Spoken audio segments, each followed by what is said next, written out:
I actually was not going to make a video off of this, but it's been a while since I uploaded a video on my cooking channel, and this smells absolutely beautiful.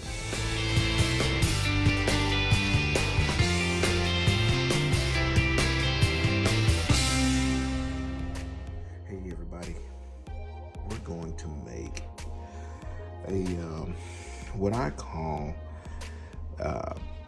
Hawaiian habanero sauce, and excuse me, I'm going to do a lot of this while we're making this video because the peppers are absolutely strong. But we have in here, see there's a couple of ghost chilies right there. I only put 2 ghost chilies in it because it only takes 2 to make this stuff just, I mean, almost unbearable. But the sweetness that comes from the pineapple, see, I don't want to touch it right there, but see, there's pineapple, strawberries. Okay, see the strawberries, and then there's some kiwi fruit in here, and cilantro is what you see right here. This is cilantro.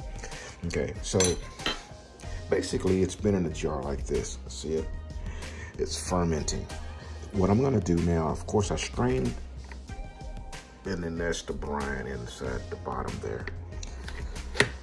So basically, I'm just gonna put it in a blender, and I'm gonna blend it all up, and then I'm gonna do the same thing to this one. Then I'm gonna mix them together, blend them together, and then we'll put them in the food mill, grind it down, and extract all of the loveliness out of this mixture here. Okay, just a quick tip. I'm gonna use products that you guys can use, okay, at home. Do I have other products to make this stuff? I mean, I make so much of it that yes, I do have things that, other than this, that emulsifies the pepper mix, because this will take too long. But now look, only so much of this. I mean, this is a full basket full, plus I got another jar.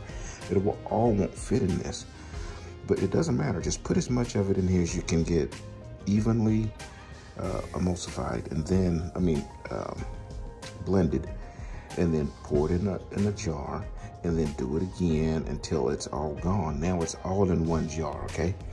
And then when you start squeezing all the juices out of it, all the juices are gonna go in the same bowl. So it doesn't matter that you didn't do all of it at the same time, you understand? Because you're going to bring it all together at the end. So here we go.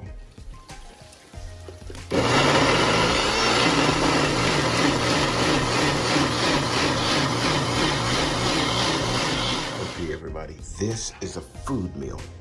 Okay, after you get it out of the cup, you pour it into a food meal, crank this handle, and then it will pull the juices out to the bottom, okay? So we'll talk a little bit more about this in just a few minutes.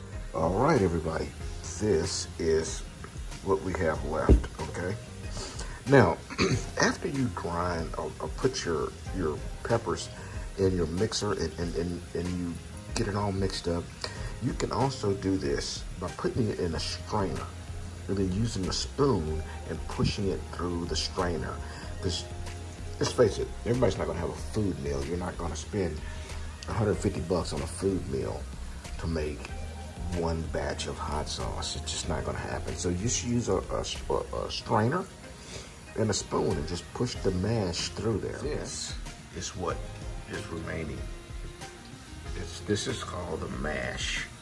Okay, I don't throw that out because I can turn that into seasonings. Okay, that one I just showed you is not this, but it will eventually become that, and I'll make a video about that as well. Okay, so what I'm gonna do now is pour the brine into this Pyrex measuring cup, and then what I want to do is just measure how much brine I have, and and then I'm going to make notes of that, and I'm going to split it in half, and then it will be half vinegar and half of that, okay?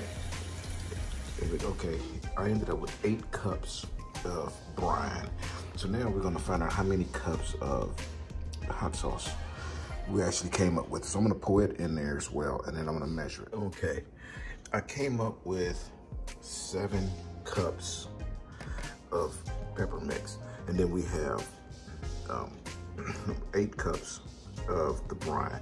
Because this is 7 cups, we don't want any more than 7 cups of brine to mix in there. So that'll be 50% peppers, 50% brine, and that's gonna start giving us the consistency that we want. So what we're gonna do, I'm gonna start with 2 cups of the brine, and then 1 cup of vinegar. And you can use whatever kind of vinegar you want. I'm gonna use distilled white vinegar, so it doesn't add any extra flavors. We have enough flavors going on there. So right now, that's what we're gonna do. I'm gonna put 1 cup of white wine vinegar, and then I'm gonna do probably 2 cups of the brine. Then we'll pour it in there. We're gonna pour it slowly as we get the consistency the way we want it, okay? We're gonna do that in the blender. All right, so once you get it to the consistency you want,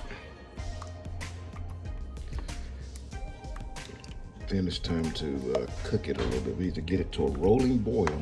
Well, not really a rolling boil, I'll take that back. Don't bring it to a rolling boil, but when you see it's starting to boil, turn the fire down, and then we're gonna let it simmer for about 20 minutes. What you're trying to do is stop the fermentation process and cook it. You're trying to get a shelf life out of it. Let me taste it. God damn.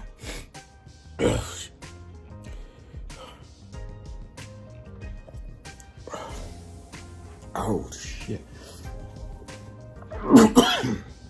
Oh shit. All right, everybody. Yeah, I just got my butt whooped. So, I might be gasping for a little while. This is hot, man. Okay. Don't walk away from this pot. You know, give it some good stir. Keep it stirring. You know, I say keep it stirring, but don't just like ignore it and walk away.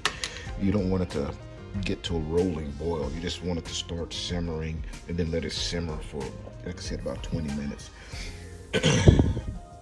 The fruit inside will,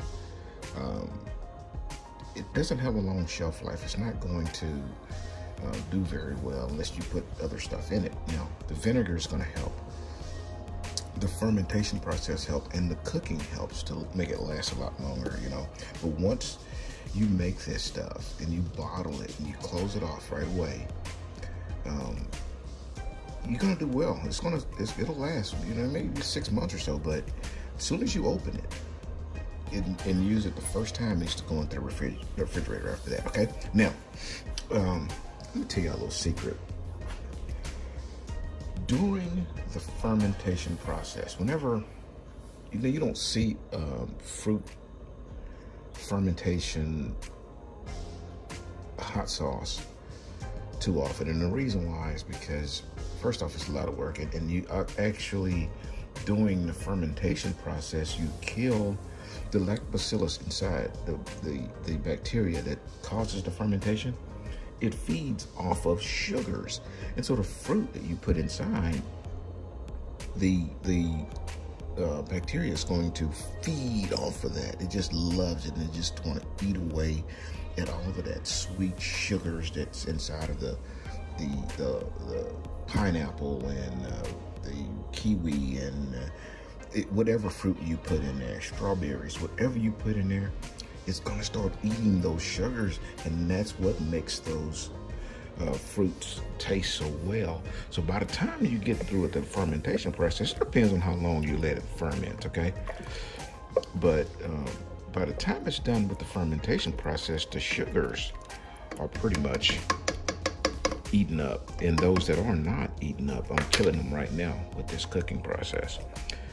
So I'm gonna finish boiling this. I'm gonna let it get hot. I'm gonna let it roll, simmer for about 20 minutes or so, and then I'm gonna let it sit here on its own and then come back down to room temperature before I go to the next step. Then I'll bring you guys back. All right, everybody, I don't know how well this video is gonna turn out, but I had to sit down for a minute. Look, I finished the sauce, look here. Okay. This sauce is really good, but it is extremely hot. So basically, where that video cut off, what happens is, look here, man. It's like, I don't know, probably. I live in Texas, Houston, Texas. It's like 25 degrees outside, and I'm eating ice cream. Look, man.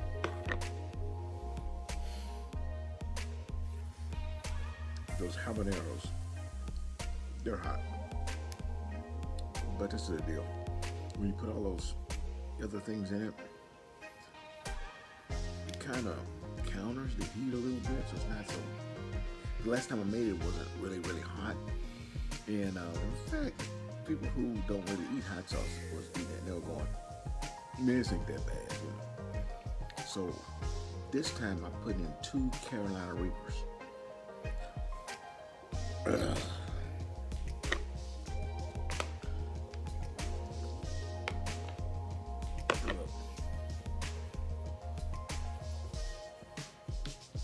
This is hot. It's spicy now. Okay, now look. So this is what you're gonna do.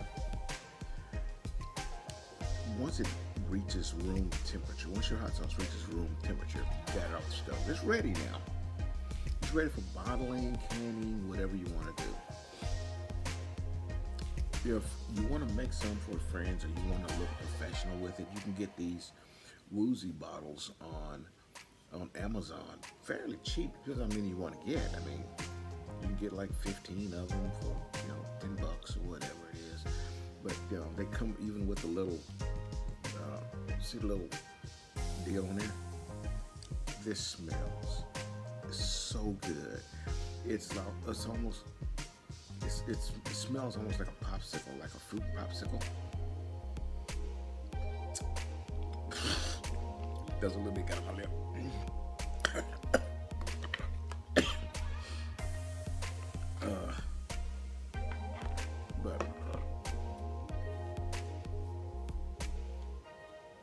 Don't put those Reapers in there if you don't want to be, you know, the Reapers are super hot.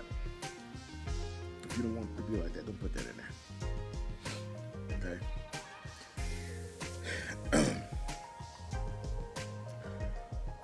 Before it gets all the way to room temperature, still kind of warm, you can pour it in your Woozy bottles.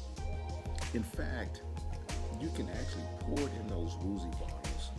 After you clean them and sanitize those bottles really well, you can either put them in your dishwasher and get that water really hot in there, or boil them in water. But you get those Woozy bottles clean really good. But while the Woozy bottles are still hot, if you want to then pour your, you know, almost as hot sauce into those bottles, that's not a bad idea. Tighten it, the lid, and let it sit and let it finish cooling down. As the sauce in the bottle cools down, it's going to create a negative pressure inside, which will help the shelf life of the sauce. Okay, so you can do that, and just shake it up every time you get ready to use it, because it will separate in the bottle. You'll put it in there, and then you'll notice at the top here, just get it a little bit clear. The vinegar and the pepper sauce will start to separate. It's not a problem. You just shake it up and then go after it. Okay, still good. It may look weird to separate it. All hot sauces do that. Even the big guys, you let their stuff sit long enough and sit on it separate, they just do. Okay, but once you open this and you use it, then put it in the refrigerator. Keep it in the refrigerator, okay? Because there's fruit in here, okay? They will go bad over time. So anyways, I hope you guys enjoy it and experiment, okay? You don't have to do it the same way I did. You only meant to ferment them. If you don't want to ferment them, then don't. Just cut the fruit up, blend it all up, and do this whole same process without fermenting, okay? And have a good time with it. Till I see you again. Boop.